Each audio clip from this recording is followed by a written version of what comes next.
Mas sobre a sua origem lá em Botucatu, o moço de Botucatu, como que foi sua vida lá no começo, seus dias de Unesp, né? Era guarda-mirim? Correto. Guarda-mirim. Na Hoje, Unesp. hoje é office boy, né? Mas naquele momento era guarda-mirim, né? Aham. E aí, conta um pouco dessa... Não, em verdade, eu nasci em Botucatu. Botucatu, eu estava em Portugal uma vez e um português tirou um sarro da minha pessoa no pleno restaurante. E eu falei, puxa vida, nessa vem para Portugal, os portugueses caçam de você. Ele falou assim, aquele índio fanho continua dando nome para as cidades do Brasil? Eu falei, índio fanho? Do que você está falando? Ele falou, Pindamonhangaba, Botucatu. Então, eu vim de uma cidade chamada Botucatu, que é um lugar que eu gosto muito, que eu tenho os meus grandes amigos, minha origem está lá.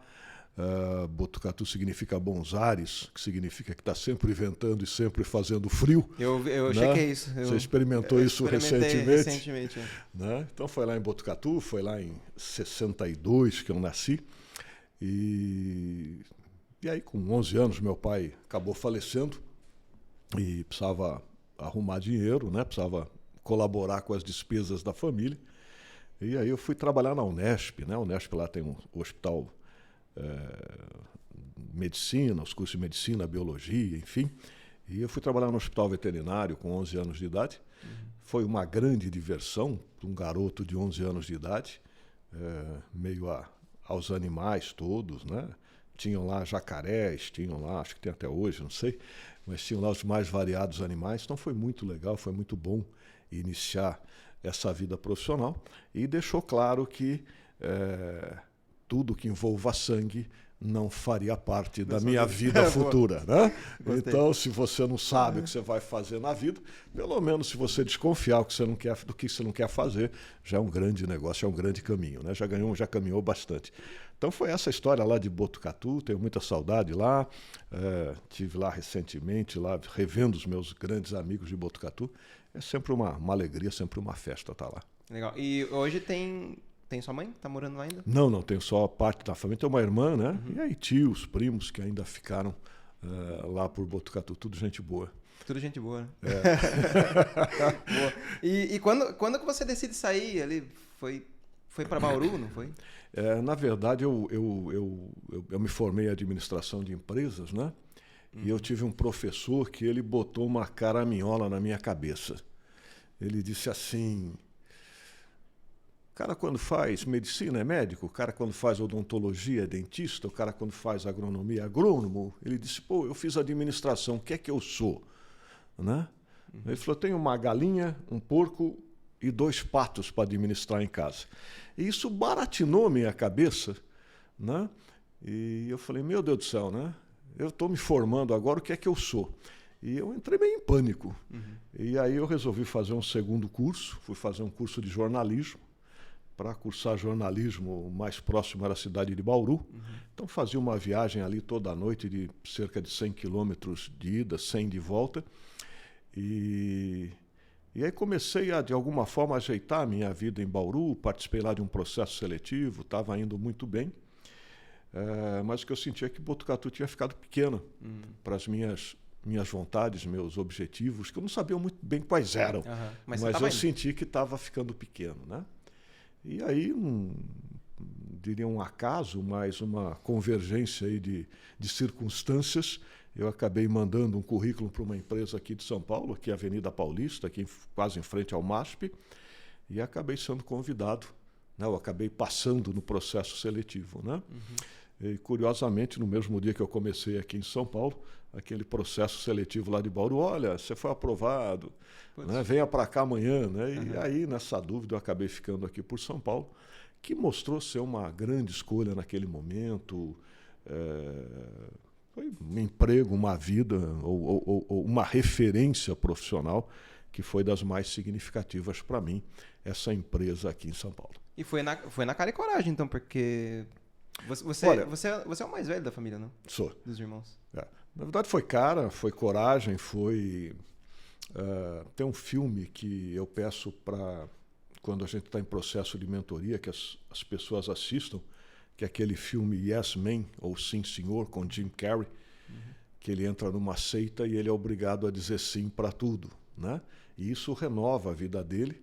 E comigo foi assim, e teve sorte, né? Então, para você ter uma ideia, eu não conhecia São Paulo, eu tinha vindo a São Paulo 2 vezes antes daquela ocasião. Eu não tinha a menor consciência do que aquela empresa fazia. Né?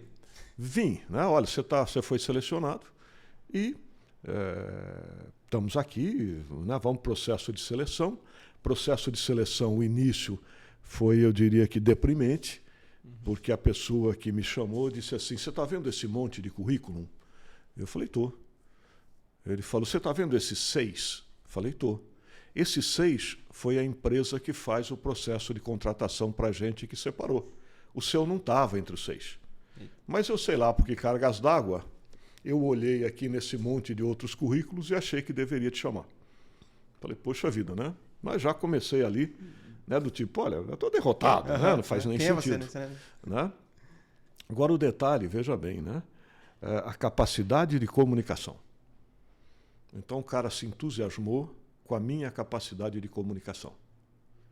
E aí ele resolveu me levar para o diretor de operações para também conversar comigo.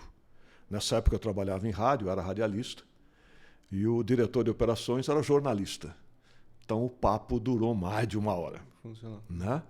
E aí ele resolveu me levar para o presidente da empresa e de novo eu ganhei os caras no papo, na comunicação.